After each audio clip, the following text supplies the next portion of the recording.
தமிழகம் எங்கும் max gold cash for your gold. Max gold நீங்க தங்க மட்டும் இல்லைங்க, பிளாட்டினம், டைமண்ட், சில்வர், ரூபினி எதை வேணாலும் விற்கலாம். உங்களுக்கான பணம் ரொக்கமா கையிலயோ இல்லைன்னா பேங்க் அக்கௌண்ட்லயோ உடனடியாக செலுத்திடுவாங்க. மார்க்கெட் மதிப்பை விட 100 ரூபாய் ஒரு கிராமுக்கு உங்களுக்கு கூடுதலாக கிடைக்கும். தமிழ்நாடு முழுக்க டோர் ஸ்டெப் சர்வீஸும் இவங்க ப்ரொவைட் பண்றாங்க. உங்களுக்கு கோல்ட விற்கணும்னு அதுக்கு ஒரே ஒரு பெஸ்ட் பிளேஸ் மேக்ஸ் கோல்டு தான். கால் 04445454545.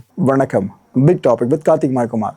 மிடில் ஈஸ்ட் கிரைசிஸ் இருக்குல்ல, இதுவரைக்கும் ஈரான் மேல பாவிக்காத ஒரு ஆயுதத்தை அமெரிக்கா இந்த முறை பாவிக்கலாம்னு ஒரு அச்சம் எழ ஆரம்பிச்சிருக்கு. இதை பத்தியும் பீட் ஹெக்ஸத் இருக்கார்ல, கிரில் பண்ணியிருக்காங்க அவரை போட்டு.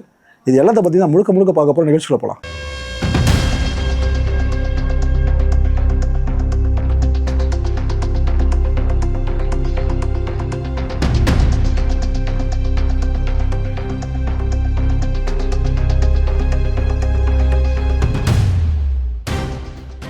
யூஎஸ் சென்ட்ரல் கமாண்ட் இருக்குல்ல, இவங்க அமெரிக்க அரசு கிட்ட ஒரு விஷயத்தை ரெக்வெஸ்ட்டாக கொண்டு போயிருக்காங்க. அதாவது, நாம் எதுக்காக இந்த டார்க் ஈகிளை ஈரான் மேலே பாவிக்கக்கூடாது, அந்த ஆயுதத்தை வெளியே எடுத்தால் ஈரான் கதையை முடிச்சு பயமுறுத்துறதுன்னு அதிகப்படுத்த முடியல, ப்ரெஷரை கிரியேட் பண்ண முடியல, நம்ம அந்த ஆயுதத்தை வெளியே எடுக்கக்கூடாது அப்படின்னு கேட்டிருக்காங்க.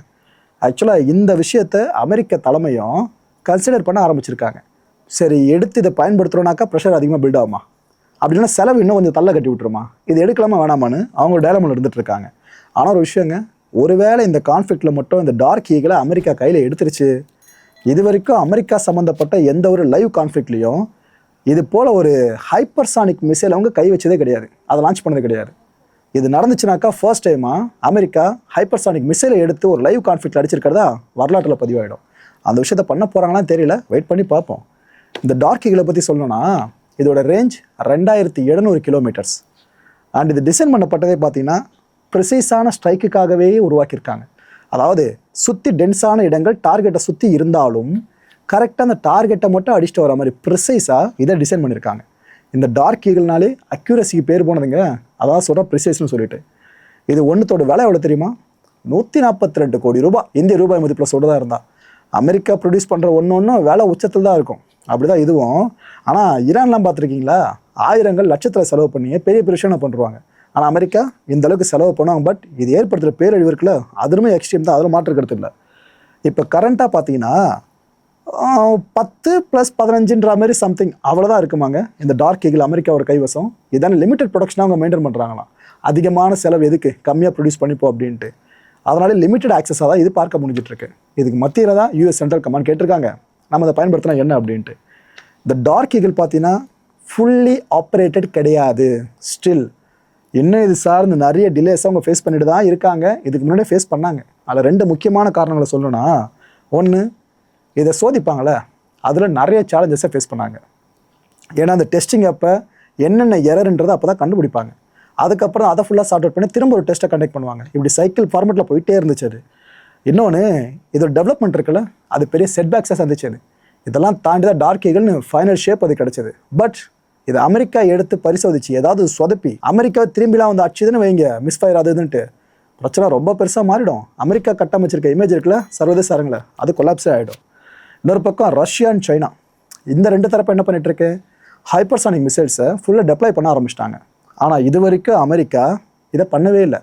அவங்க மிசைல்ஸை டெப்ளாய் பண்ணுவாங்க, பட் ஹைப்பர்சானிக் மிசைல்ஸை அவங்க பெருசாக டெப்ளாய் பண்ணலை. ஸோ இது ரொம்ப வருஷமும் ஒரு கன்சர்னாக இருந்துட்டு இருக்கு அமெரிக்காவுக்கு. நம்ம எதிரிகள் இந்த அளவுக்கு ரெடியாக இருக்குமோ, நம்ம பெருசாக ரெடியாக இல்லாமல் இருக்குமோ அப்படின்னு சொல்லிட்டு. ஸோ அமெரிக்கா ஒரு மேஜர் டெசிஷனை இந்த டார்க் ஈகிள் சார்ந்து கூடிய சீக்கிரம் எடுக்க போகிறாங்க. டெசிஷன் எடுத்தால் பார்த்தாது, அதோட ப்ரொடக்ஷனே ஃபுல்லாக அவங்க இன்க்ரீஸ் பண்ணியிருக்கணும். அது எந்தளவுக்கு நம்பர்ஸ் இருக்கோ அது அவங்க சொன்னதான் தெரியும்.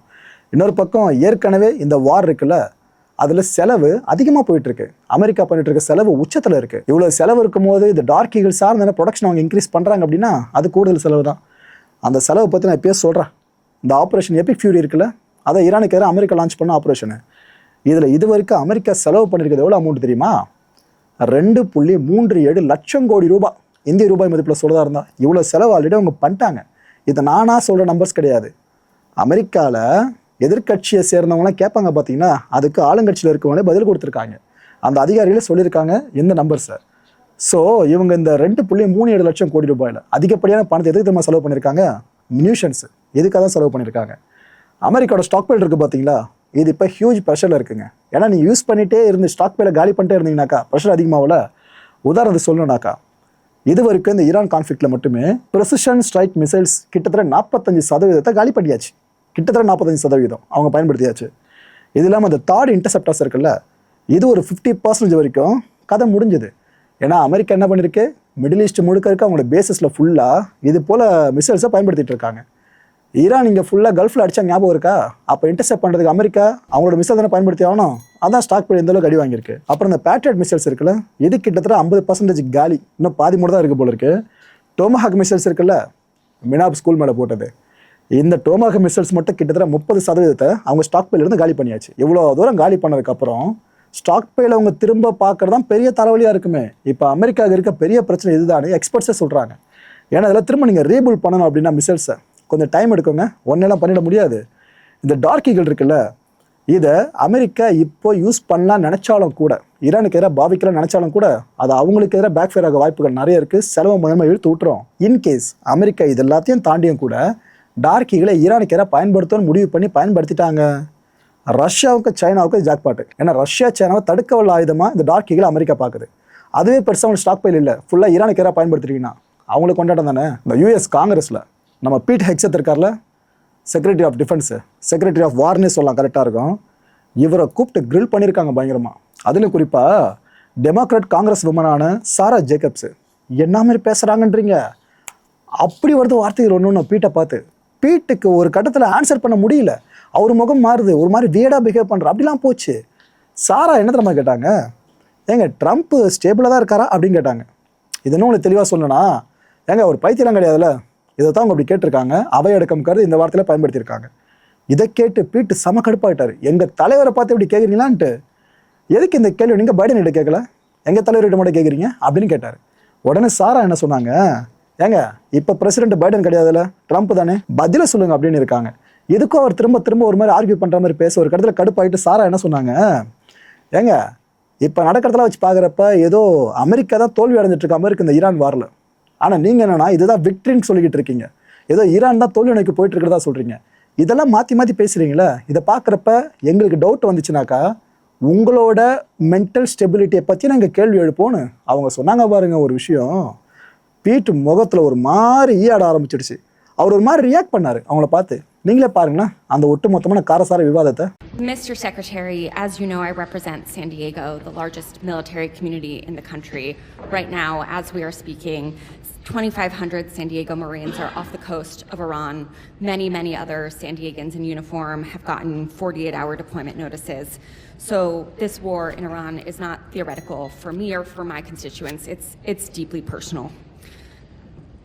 As you also know, on Easter Sunday, President Trump threatened to destroy Iran's bridges and power plants, writing, quote, "Open the fucking straight, you crazy bastards, or you'll be living in hell. Just watch." And 2 days later, President Trump wrote, quote, "A whole civilization will die tonight, never to be brought back again. I don't want that to happen, but it probably will." My office's phones have been ringing off the hook. I've heard from so many military families concerned about the president's mental fitness and whether he's fit to serve as our commander-in-chief, given that he's sending their loved ones into harm's way. Our troops, who have shown incredible bravery and tactical proficiency, deserve to know that their leaders are focused and stable. So, Mr. Secretary, you are with the president a lot, and it pains me to even have to ask this about our president, but my constituents' lives are at stake.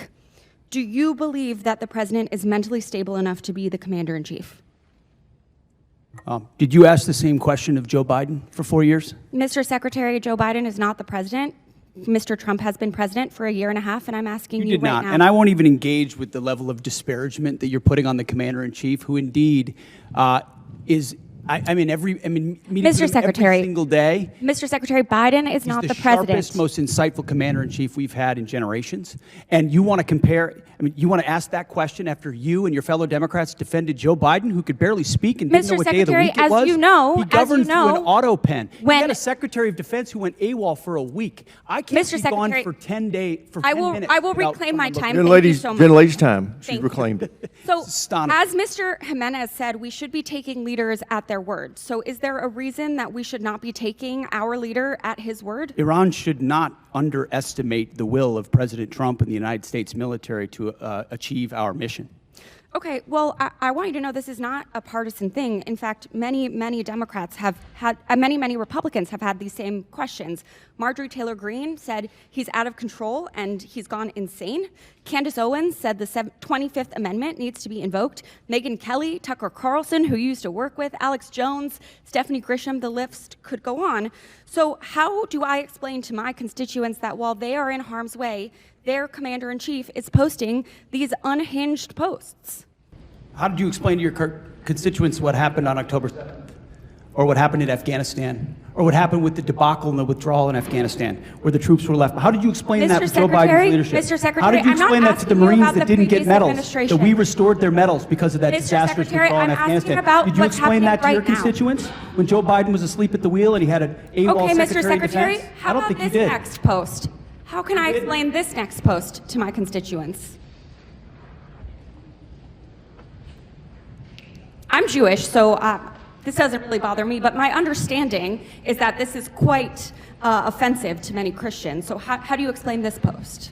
I'm not here to explain posts. We have an incredible commander-in-chief who puts Mr. our troops Secretary, first. I'm here for a budget hearing about our troops. This is historic about budget that's giving our us a troops. chance to defeat Mr. Secretary, our adversaries. Mr. President Trump Secretary, is doing that this in is my world-class time. fashion. This is Again, about lady our has reclaimed her troops. time, Mr. Secretary. This is about our troops. This is about who is commanding our troops and if our troops can trust that they are being sent into harm's way under good strategy.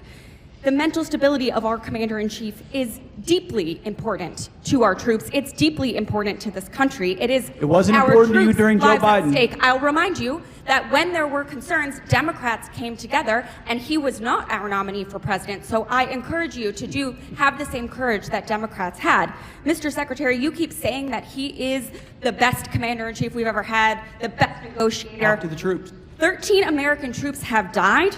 More than 380 have been wounded. The Strait of Hormuz, which was wide open, is now closed. Less than 90% of traffic through the strait is still not going despite the ceasefire. The Iranian regime is still in power. It still has nuclear material. The war is costing Americans billions of dollars. And Mr. Secretary, if you think that this is what winning looks like, then maybe we should be questioning your mental stability. Maybe you are the one responsible for this failure, and the president should think about replacing you. Mr. Chairman, I yield back. மக்களை இந்த கான்டென்ட்டை பொறுத்தவரைக்கும் மனசு ஒரு வினா இருக்கு. முடிஞ்சதுக்கான பதில்களை கீழே comment செக்ஷனில் கமெண்ட் லீவ் பண்ணுங்க. டொனால்ட் ட்ரம்ப் அவர்கள் தெளிவாக தான் இருக்காருன்னு நீங்கள் நம்புறீங்களா? அடுத்த நிகழ்ச்சியை சந்திக்கலாம். நன்றி, வணக்கம். தமிழகம் எங்கும் max gold, cash for ever gold. Max gold நீங்க தங்க மட்டும் இல்லைங்க, பிளாட்டினம், டைமண்ட், சில்வர், ரூபினி எதை வேணாலும் விற்கலாம். உங்களுக்கான பணம் ரொக்கமா கையிலயோ இல்லைன்னா பேங்க் அக்கௌண்ட்லயோ உடனடியாக செலுத்திடுவாங்க. மார்க்கெட் மதிப்பை விட 100 ரூபாய் ஒரு கிராமுக்கு உங்களுக்கு கூடுதலா கிடைக்கும். தமிழ்நாடு முழுக்க டோர் ஸ்டெப் சர்வீஸும் இவங்க ப்ரொவைட் பண்றாங்க. உங்களுக்கு கோல்ட விற்கணும்னா அதுக்கு ஒரே ஒரு பெஸ்ட் பிளேஸ் மேக்ஸ் கோல்டு தான். கால் 04445454545. என் நண்பர் மாயம் ஸ்டுடியோஸ் நேயர்களே, மாயம் பக்தின்னு ஆன்மீகத்துக்காக பிரத்யேகமா ஒரு சேனலை கொண்டு வந்திருக்கோம். மறக்காம சப்ஸ்கிரைப் பண்ணி அந்த சேனலுக்கு உங்களோட ஆதரவை மனப்பூர்வமா தெரிவிங்க. வணக்கம் மாயம் ஸ்டுடியோஸ் நண்பர்களே. மாயம் ட்ரெண்ட்ஸ் அப்படின்ற ஒரு புதிய ஃபேஸ்புக் பேஜை ஓப்பன் பண்ணியிருக்கோம். நீங்கள் யூடியூப்பில் பார்த்துட்டு இருக்கீங்களா நம்மளோட கான்டென்ட்ஸ்லாம். இதெல்லாம் விட ஒரு படி மேலே ரொம்ப கிறிஸ்பாகவும் ரொம்ப சூப்பராகவும் நிறைய கான்டென்ட்ஸ் உங்களுக்கு இந்த பேஜில் காத்துட்டு இருக்குங்க. ஸோ உடனடியாக ஃபேஸ்புக் பிளாட்ஃபார்ம் போங்க, மாயம் ட்ரெண்ட்ஸ்னு டைப் பண்ணி சர்ச் பண்ணி நம்ம பேஜை ஃபாலோ பண்ணுங்கள். அப்படியே நம்ம சேனலே நீங்கள் சப்ஸ்கிரைப் பண்ணிட்டீங்க அப்படின்னா இன்னும் நிறைய புது கான்டென்ட்ஸை உங்களுக்காக ப்ரொடியூஸ் பண்ணி கொடுத்துக்கிட்டே இருப்பாங்க. நீங்கள் பண்ணுற ஒவ்வொரு சப்ஸ்கிரிப்ஷனும் எங்களுக்கு பெரிய மோட்டிவேஷனாக அமையும்.